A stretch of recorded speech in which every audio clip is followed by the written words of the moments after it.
Hello students, মই Dihingia sir আৰু মই দিহিঙীয়া ছাৰ নামৰ চেনেলটোৰ জৰিয়তে তোমালোকলৈ মই লৈ আনিব বিচাৰিছো ক্লাছ 8 ৰ পৰা 10 লৈকে গণিত আৰু বিজ্ঞানৰ তোমালোকৰ বিভিন্ন পাঠসমূহ।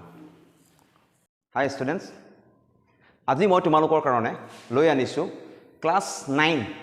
দেখিছা তোমালোকে কি লিখা আছে বৰ্ডত সূচক তোমালোকে জানাই 1.6 ৰ যিখিনি কোৱেশ্চন এনসাৰ আছে সেইখিনি সূচকৰ লগত জড়িত অংক সূচক কি সূচকৰ লগত কি কি সূত্ৰ জড়িত হৈ আছে সূচকৰ সূত্ৰ কেইটা কেনো কি সেই গোটেইখিনি বস্তু আমি আজি আলোচনা কৰিম আৰু তোমালোকে ক্লাছ 8 ত সূচকৰ বিষয়ে তোমালোকে পঢ়িছা তাৰ লগত জড়িত বিভিন্ন অংকবিলাকো কৰিছা কিন্তু আজি পুনৰ আমি আলোচনা কৰিম আৰু তোমালোকক মনত পেলাই দিব বিচাৰিছো সূচক প্ৰথমে জানিব বিচাৰিছো যে সূচক মানেনো কি এটা সূচক কি ধৰি ললো আমি 2 পূৰণ 2 ইয়াত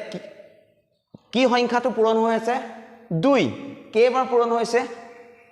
যে 2 লগত আৰু এটা 2 অৰ্থাৎ দুবাৰ পূৰণ হৈছে ৰিপিট হৈছে তেতিয়া ইয়াক আমি লিখিব পাৰো 2 স্কয়াৰ তাক এটা আমি লিখিব পাৰো 2 স্কয়াৰ হে একে ধৰণে যদি আমি লিখো 3 into 3 into 3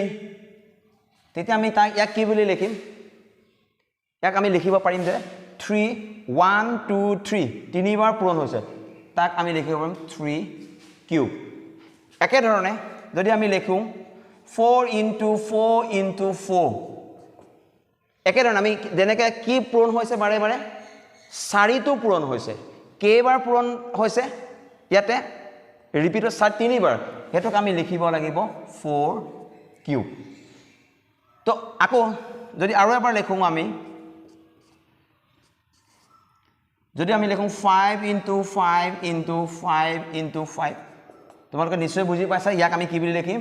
5 আৰু ওপৰত কি বুলি লিখিম 1 2 3 4 এটা পঢ়ে কেনেকৈ ইয়াক আমি পঢ়িব লাগিব 2 স্কয়াৰ ইয়াক পঢ়িব লাগিব 3 কিউব ইয়াক পঢ়িব লাগিব 4 কিউব আৰু যেতিয়া তিনিতকৈ ডাঙৰ হৈ যায় সূচক ইয়াত যেটো আহিব সংখ্যা এইটোই হল সূচক আৰু ইয়াক কি বুলি পঢ়িম তেতিয়া 5 to the power 4 এটা কি পালা তোমালোকে 2 স্কয়াৰ 3 কিউব 4 কিউব আৰু 4 to the power 5 to the power 4 তো ইয়াত চোৱা ইয়াত 2 ওপৰত যেটো সংখ্যা আছে এটো কোৱা হয় সূচক তেনে ধৰণে 3 ওপৰত 3 আছে 4 ওপৰত 3 আছে 5 ওপৰত 4 আছে এইবিলাকক কি বুলি কোৱা হয় সূচক এটো এইবিলাকক কি বুলি কোৱা হয় সূচক আৰু যেটো সংখ্যা বাৰে বাৰে পূৰণ হৈছে যেনেকৈ ইয়াত 2 পূৰণ হৈছে এই 2 টো কম আমি ভূমি কি ইয়াত ভূমি কি 2 তেতিয়া ইয়াত ভূমি হ'ব 3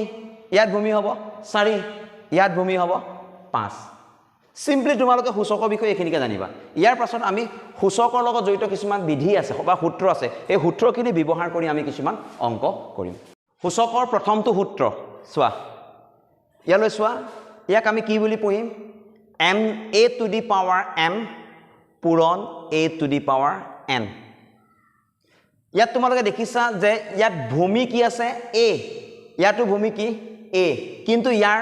সূচক কেইটা বেলেগ বেলেগ ইয়াত আছে m আৰু ইয়াৰ পাছত ইয়াত আছে n আৰু মাজত কি চিন আছে পূৰণ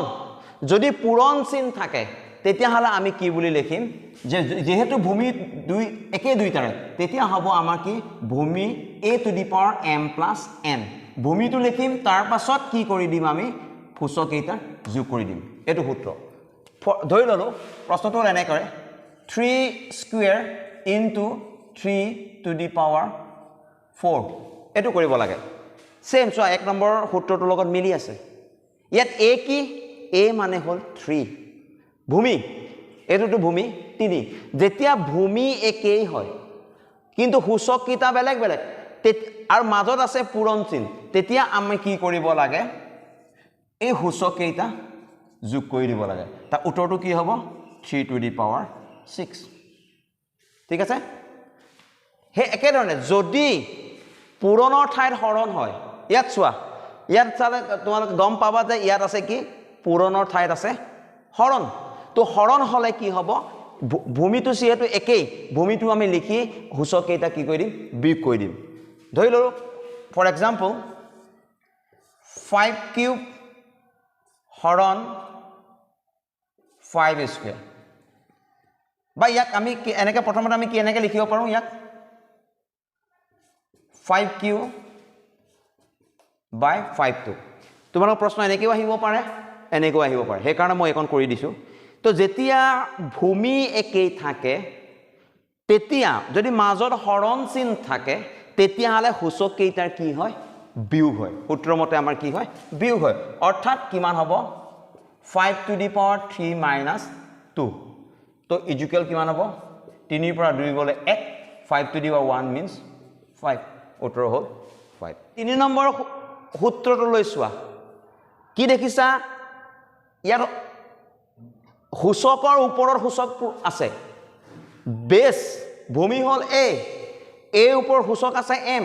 আকৌ এমৰ ওপৰ সূচক আছে এন তেতিয়া আমি কি কৰি দিব লাগে এম আৰু এন টু কি হৈ যায় পূৰণ হৈ যায় এক্সাম্পল দিছো চাবা ধৰি ললো 5 to the power 3 to the power 4 তো আমাৰ 3 নম্বৰ সূত্ৰটো ব্যৱহাৰ কৰি আমি কেনেকৈ লিখিব পাৰিম এই সূচক দুটা কি হৈ যাব পূৰণ হৈ যাব 3 পূৰণ 4 অৰ্থাৎ তাৰ উত্তৰ হ'ব 5 টু দি পাৱাৰ 3 4 গুণ 12 3 4 গুণ 12 5 টু দি পাৱাৰ 12 এটা নেক্সট সূত্ৰটো কি দিয়া আছে চোৱা 4 নম্বৰ সূত্ৰটো তোমালোকে 4 নম্বৰ আৰু 1 নম্বৰ সূত্ৰটোৰ মাজত কিবা পাৰ্থক্য দেখা পাইছা নেকি নিশ্চয় দেখা পাইছা চোৱা ইয়াত কি আছে ইয়াত ভূমি দুইটা একেই আছিল কিন্তু ইয়াত ভূমি দুইটা বেলেগ কিন্তু ওপৰত কি আছে আমাৰ 1 নম্বৰ সূত্ৰটোত সূচক কেইটা বেলেগ আছিল কিন্তু ইয়াৰ সূচক কেইটা একেই যেতিয়া ভূমি বেলেগ থাকে আৰু সূচক একেই থাকে তেতিয়া সূচক এটা বহি যাব আৰু ভূমি কেইটা পূৰণ হৈ যাব that means a into b to the power m উদাহৰণ স্বৰূপে যদি আমি ধৰো 5 ইনটু 4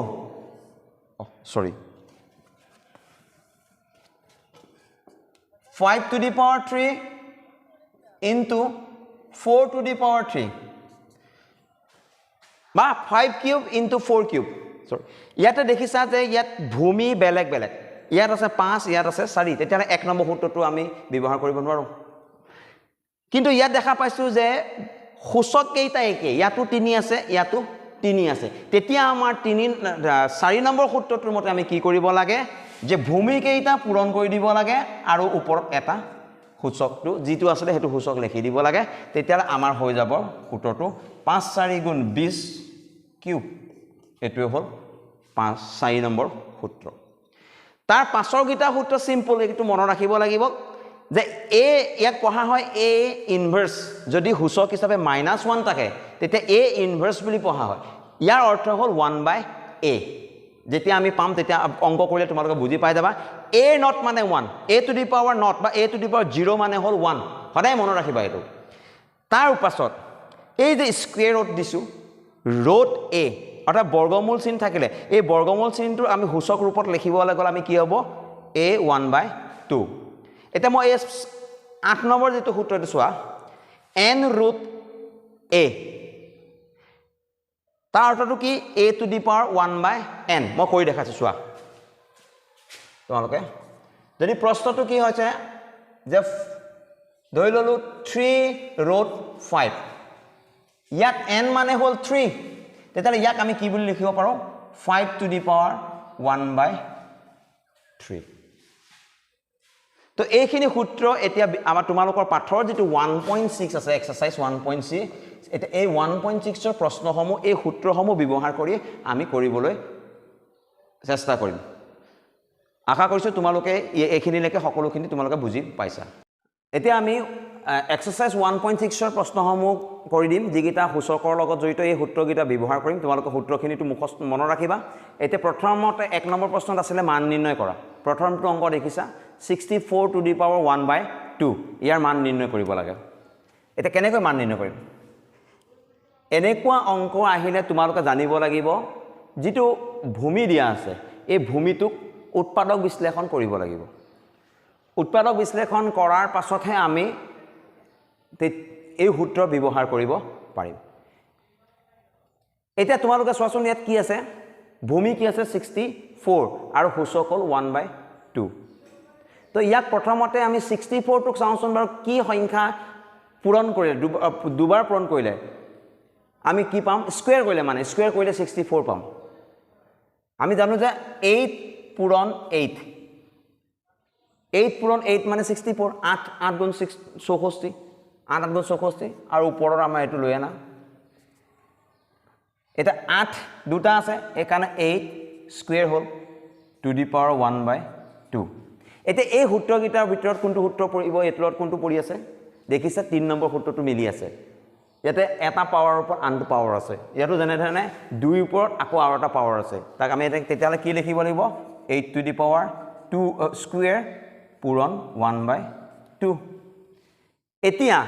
এটো হল ওপৰৰ 2 আৰু এটো হল তলৰ 2 that means দুইটা আমি কাটি দিব পাৰো থাকিব কিমান only 8 to the power 1 মানে উত্তৰ হল 8 তেতিয়া 6 to the power 4 1/2 ৰ মান হল 8 হে একে ধৰণে আমি এতিয়া 2 নম্বৰটো অংকটো চাম 32 to the power 1/5 ইয়াৰ মান উলিয়াব লাগে মই প্ৰথমে কৈছো যে ইয়াক কি কৰিব লাগিব যেটো বেছ দিয়া আছে অৰ্থাৎ ভূমি ইংৰাজীত বেছ বুলি কোৱা হয় এই ভূমিটোৰ উৎপাদক বিশ্লেষণ কৰিব লাগিব 32 ৰ উৎপাদক বিশ্লেষণ কৰা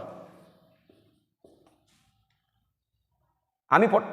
যেতিয়া একক ঘৰ 2 থাকে 0 থাকে 4 থাকে 6 থাকে 8 থাকে তেতিয়া আমি 2 ৰে আৰম্ভ কৰিম মৌলিক উৎপাদক বিশ্লেষণ 2 ৰে আৰম্ভ কৰিলে আমাৰ কি হ'ব 2 এগুণ 2 একটা থাকি গল 12 হল 2 6 গুণ 12 that means 2 16 গুণ 32 আকৌ 2 এ কৰিলে কিমান হ'ব 2 8 গুণ 16 আকৌ 2 এ কৰা 2 4 গুণ 8 আকৌ কৰা 2 2 গুণ 4 2 এগুণ 2 এটা তোমালোকে হিসাব কৰা কেটা 2 হল এটা দুটা তিনিটা চাৰিটা পাঁচটা তাৰ মানে 32 মানে কি 2 পূৰণ 2 পূৰণ 2 পূৰণ 2 পূৰণ 2 আৰু ওপৰৰ আমি সূচকটো লগত লৈ আনিম তেতিয়া আমি কি বুলি লিখিব পাৰিম এটা 2 5টা পূৰণ হৈ আছে ইট মিন্স 2 ওপৰৰ সূচক হ'ব 5 আৰু ওপৰৰ সূচকটো আছে 1/5 এতিয়া একে ধৰণে চাব পাৰা তোমালোকে 4 নম্বৰ সূত্ৰটোৰ লগত মিলি সৰি না 3 নম্বৰ সূত্ৰটোৰ লগত মিলি আছে 3 নম্বৰ সূত্ৰটো কি আছে m ৰ ওপৰত আৰু এটা সূচক n আছে তেতিয়া আমাৰ সূচক দুটা পূৰণ হয় হে একে ধৰণে ইয়াৰ সূচক আছে 5 আৰু 1/5 তেতিয়া আমাৰ কি হ'ব আমি ইয়াক কেনে কৰিম 2 to the power 5 into 1/5 এটা 5 এটো 5 ওপৰৰ এটো তলৰ থাকি গল 2 to the power 1 it means ইয়াৰ উত্তৰটো হ'ব 2 তো এনে ধৰণে আমি এইখিনি অংক মান নিৰ্ণয় কৰিব পাৰিম এতিয়া আমি 1.6 ৰ 2 নম্বৰ প্ৰশ্ন কেইটাৰ একে মান নিৰ্ণয় কৰায় তাৰে মই দুটা অংক কৰি দিবলৈ ওলাইছো তাৰে প্ৰথম অংকটো হল 3 নম্বৰ অংকটো কি আছে 16 to the power 3/4 মই আগতে কৈছো যে যেটো আমাৰ ভূমি থাকে ভূমিটোৰ মৌলিক উৎপাদক বিশ্লেষণ কৰিব লাগিব 16 কৰা 2 এ কৰা 2 8 গুণ 16 2 4 গুণ 8 2 2 গুণ 4 2 এ গুণ 2 তেতিয়া আমি 16 মানে কি লিখিব পাৰিম 16 মানে 1 2 3 4টা পূৰণ 2 পূৰণ 2 পূৰণ 2 পূৰণ 2 আৰু 16 মানে এটো কিন্তু ওপৰৰ সূচকটো আছে তো ওপৰৰ সূচকটো আমি লৈ আনিম ঠিক আছে তো এটা 2 1 2 3 4 বাৰ আছে that means 2 to the power 4 সূচক হল 4 আৰু ইয়াৰ লগত আহিব ওপৰৰ সূচকটো এতিয়া সূত্ৰটো আমি জানো যে a to the power m to the power n মানে হল a to the power m in পূৰণ n তো হে একে ধৰণে ইয়াত কি হ'ব 3 নম্বৰ সূত্ৰটোৰ মতে যে 2 to the power 4 পূৰণ 3/4 ইয়াত 4 টো ইয়াত তলৰ এটো ওপৰৰ এটো তলৰ এটা থাকি গল 2 কিউব তোমালোকে ইয়ালৈকে লিখিলে উত্তৰটো হৈ গৈছে কিন্তু ইয়াক আমি আৰু মানটো যদি লিখি দিম 2 কিউব মানে কি 2 পূৰণ 2 পূৰণ 2 অৰ্থাৎ 8 16 to the power 3/4 তাৰ মান হল 8 এতিয়া একেধৰণে এতিয়া আমি কৰিম 4 নম্বৰ প্ৰশ্নটো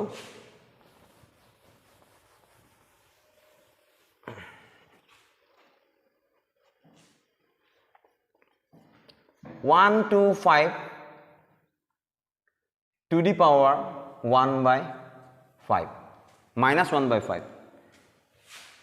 একেধৰণে প্ৰথমতে কৰিব লাগিব উৎপাদক বিশ্লেষণ 125 ৰ আমি উৎপাদক বিশ্লেষণ কৰিম লাষ্টত এককৰ ঘৰত 5 আছে সেই কাৰণে আমি 5 এৰে কৰিম 5 2 গুণ 10 12 আছে 2 গুছি গল 25 হৈ গল 5 5 গুণ 25 তেনে ধৰণে 5 5 গুণ 25 5 এগুণ 5 এই প্ৰশ্নটো ইয়াত আছে 3 ঠিক আছে এটা দেখিলো আমি 125 মানে কি 5 পূৰণ 5 ওপৰৰ সূচক হিচাপে আছিলে -1/3 5 তিনিটা আছে that means 5 cube to the power -1/3 একেধৰণে আমি ইয়াৰ সূত্ৰ 3 নম্বৰটোৱে পাই আছো বাৰে বাৰে এটা আমি কি বুলি লিখিব পাৰিম 5 3 into -1/3 বুঝি গল আমাৰ থাকিলে কি 5 ইনভাৰ্স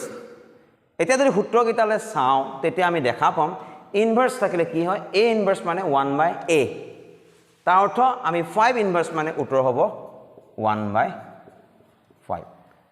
অৰ্থাৎ 125 to the power -1/3 মান হ'ল 1/5 আশা কৰিছো তোমালোকে এনে ধৰণে অংকখিনি কৰিব পাৰিবা বুজি পাইছা তো আজিলৈ মই ইমানতে সমাপ্ত কৰিছো নেক্সট আমি এইটো চেপ্টাৰৰ নেক্সট পাৰ্টটো মই আকৌ লৈ আনিম